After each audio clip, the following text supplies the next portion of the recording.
Hello students, today we are going to discuss a very important topic, that is structure of mammary gland or breast. So let's start. The breast is a modification of sweat or sebaceous gland. तो जो breast है ये modification है sweat gland का, जिसको कि हम sebaceous gland भी कह देते हैं. तो breast is a modification of sweat gland. और अब एक एक करके इसके सारे कंपोनेंट्स को हम स्टडी करेंगे और ये भी समझेंगे कि कैसे ब्रेस्ट मिल्क बनाने का काम करती है और मिल्क कितनी टाइप का होता है. तो अगर मैं पोजीशन ऑफ ब्रेस्ट की बात करूं तो ये फर्स्ट रिब से सिक्स्थ रिब तक एक्सटेंड होती है. तो जो चेस्ट एरिया में रिब्स जा रही हैं उसमें फर्स्ट रिब से सिक्स्थ रिब तक ये एक्सटेंड कर सकती है. उसके बाद ब्रेस्ट जो है ये मसल के ऊपर चिपकी हुई है, टिकी हुई है. तो ये जो है पेक्टोरालिस मेजर मसल है उसके ऊपर इस तरीके से लगी हुई है. तो ये पेक्टोरालिस मेजर मसल और उसके ऊपर ब्रेस्ट इस तरीके से रखी हुई होती है. तो breast is located on pectoralis major muscle. तो आपको ये क्वेश्चन आ सकता है कि what is the location of breast. तो it is present on thorax region और चेस्ट रीजन, और किसके ऊपर है, on the pectoralis major muscle. तो सबसे पहले रिब्स आएंगी, रिब्स के बाद pectoralis minor muscle, then pectoralis major muscle.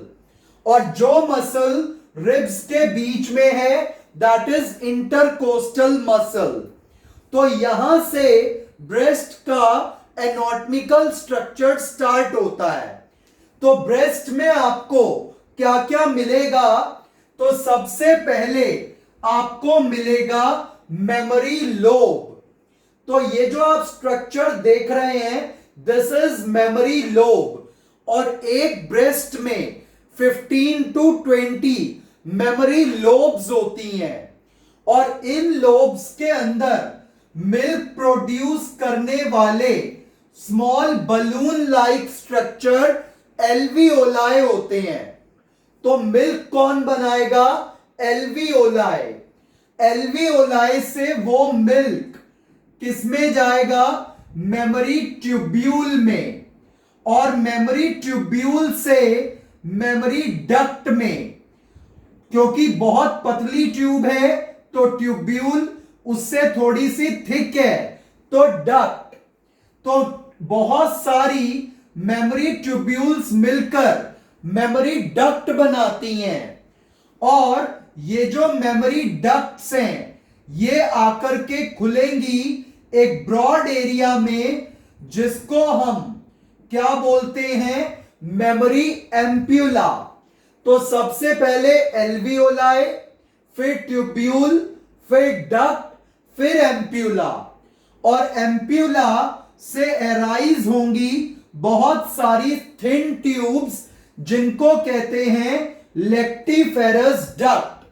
तो अगर मैं मिल्क की प्रोडक्शन साइट से बाहर तक आऊं तो कैसे चलेगा, पहले एल्वियोलाई, उसके बाद मेमोरी ट्यूब्यूल, उसके बाद मेमोरी डक्ट, मेमोरी डक्ट के बाद मेमोरी एम्प्यूला, और एम्प्यूला के बाद lactiferous duct, then finally nipple से milk will be ejected. So this will be the course of milk, कि मिल्क कहां से बनके कैसे बाहर आएगा. तो milk is produced by alveoli, then it is poured into memory tubule, then into the memory duct, then into the memory ampulla, then into the lactiferous duct, finally it will move out from the nipple. तो memory lobe होगी, memory lobe के अंदर numerous alveoli, alveoli से निकलने वाली tube का नाम memory tubule, memory tube एक साथ मिलकर के बनाएंगी lactiferous duct, sorry mammary duct, mammary duct मिलकर के बनाएंगी mammary ampulla, that is the broad area, then mammary ampulla से अराइज होंगी लैक्टिफेरस डक्ट, फाइनली निपल से milk will be ejected out. अब आपने देखा होगा कि निपल के चारों तरफ एक डार्क पिगमेंटेड एरिया होता है, इस एरिया को कहते हैं एरियोला, और ये जो एरियोला है इसका कलर लाइट पिंक से लेकर के डार्क ब्राउन तक हो सकता है। तो एरियोला का कलर लाइट पिंक से डार्क ब्राउन तक जाता है, और इस कलर को डिसाइड करता है हार्मोन ईस्ट्रोजन। तो ईस्ट्रोजन हार्मोन के कॉन्सेंट्रेशन से, अमाउंट से ये कलर डिसाइड होता है।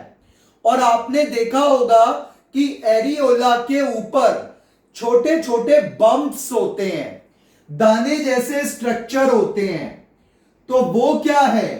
तो वो है मॉन्टगोमेरी ग्लैंड। और ये ग्लैंड क्या करता है? ये ब्रेस्ट के एरियोला को और निप्पल को नरिश करके रखता है, उसके ऊपर एक वैक्सी कोटिंग करके रखता है, जिससे कि अगर बच्चा ब्रेस्ट को सक करते टाइम बाइट कर ले या नेल से स्क्रैच कर दे तो उससे भी ब्रेस्ट को प्रोटेक्शन मिलेगी। तो निप्पल को और एरियोला को प्रोटेक्शन कौन देगा? Montgomery gland. और ये ग्लैंड बम्प्स की तरह, उभार की तरह एरियोला में दिखाई देगा, जैसे छोटे छोटे से दाने होते हैं, कुछ वैसा दिखाई देता है। तो ये था internal anatomical structure of breast. अब आती है बात कि जो ब्रेस्ट का साइज है वो उसमें मौजूद फैट पर डिपेंड करता है। ऐसा बिल्कुल नहीं है कि अगर ब्रेस्ट बड़ी है तो वो मिल्क ज्यादा प्रोड्यूस करेगी या उसमें एल्वियोलाई ज्यादा होगा, ऐसा कुछ नहीं होता। तो ब्रेस्ट में जो साइज है वो फैट पर डिपेंड करता है।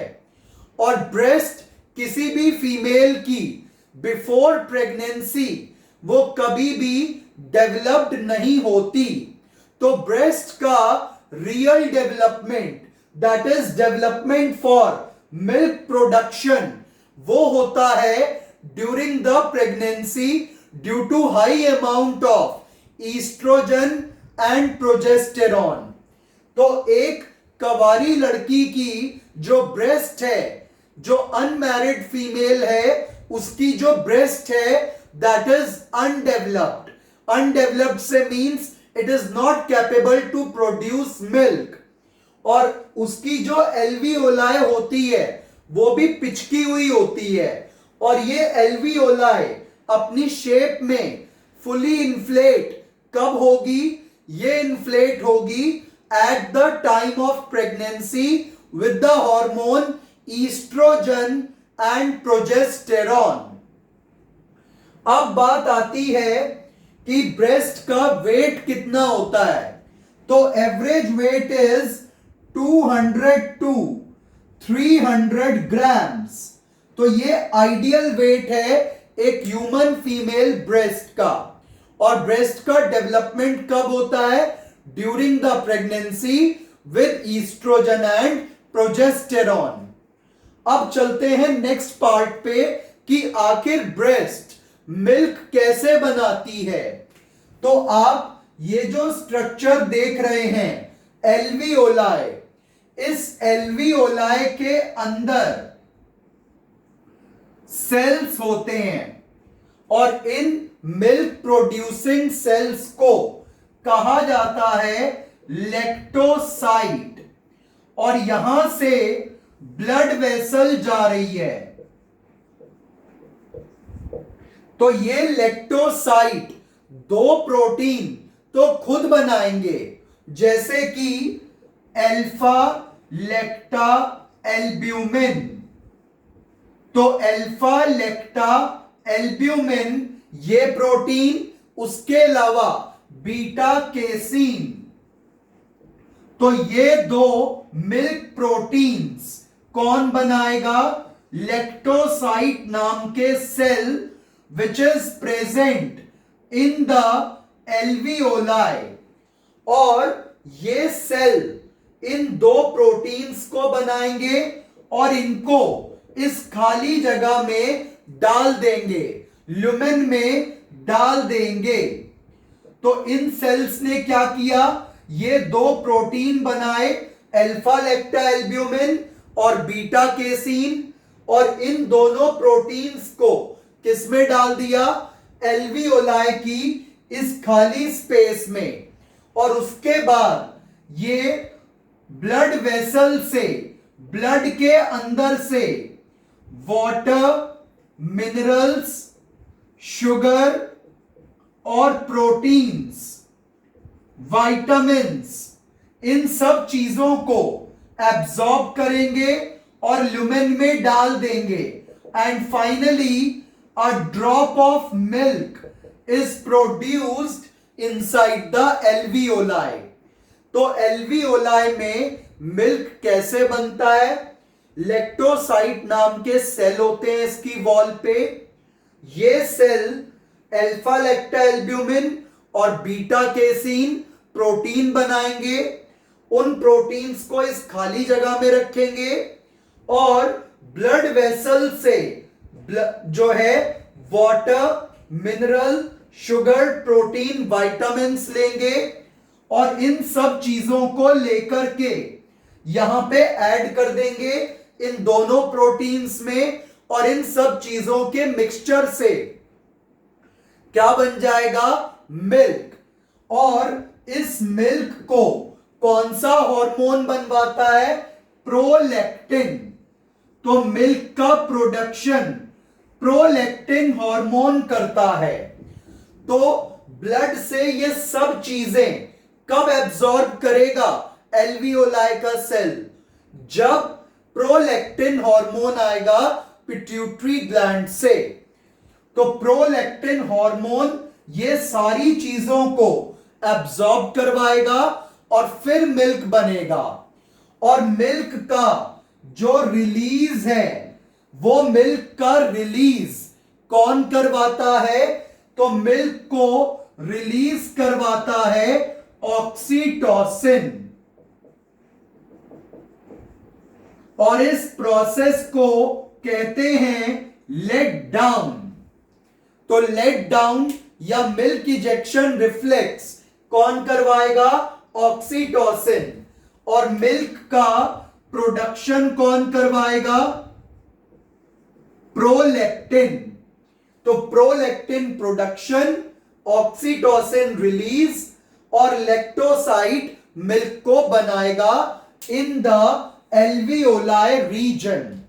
तो ये सब था anatomical structure of breast and production of milk. तो होपफुली आपको ये समझ में आ गया होगा।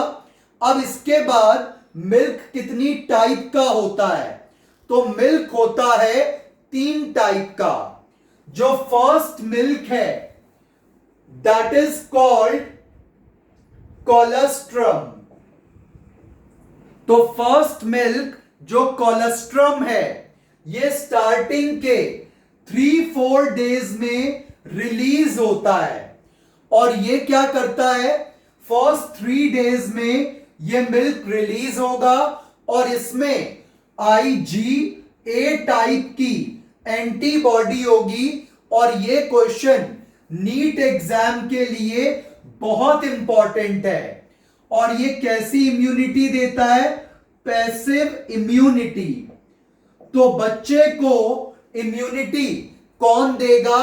स्टार्टिंग के 3 दिन का मिल्क, और इसका अमाउंट भी बहुत कम होता है, हार्डली 30 to 50 ml. तो अमाउंट इज वेरी लेस, और ये पैसिव इम्यूनिटी देगा. IgA टाइप की इसमें एंटीबॉडी होगी, येलोइश कलर होगा. तो ये इसका कंपोनेंट है, और ये बच्चे के लिए बहुत बहुत ज्यादा जरूरी है. इसके बाद जो मिल्क आता है, 3rd डे के बाद से जो मिल्क आएगा, उस मिल्क को कहा जाता है ट्रांजिशन मिल्क या 4 मिल्क.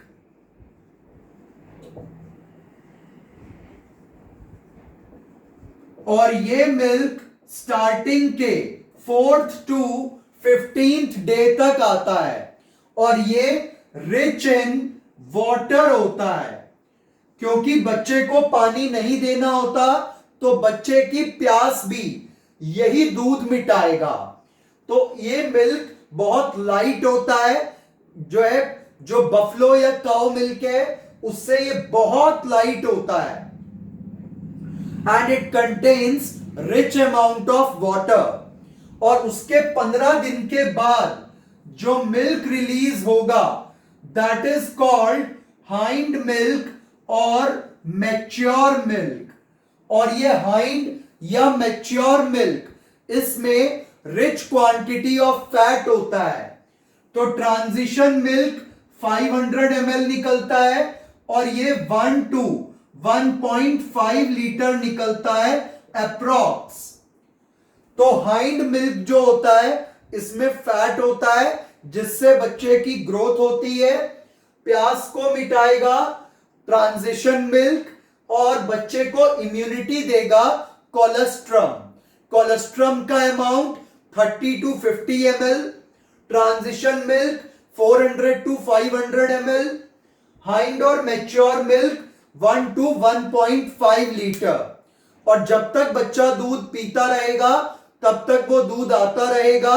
और उसके बाद जब बच्चा दूध पीना कम कर देगा या बंद कर देगा, तो मिल्क का प्रोडक्शन यहां पे बंद हो जाएगा बाय फीडबैक मैकेनिज्म. तो ये था anatomical structure of breast, production of milk and type of milk. Hope you have liked the video. Thank you.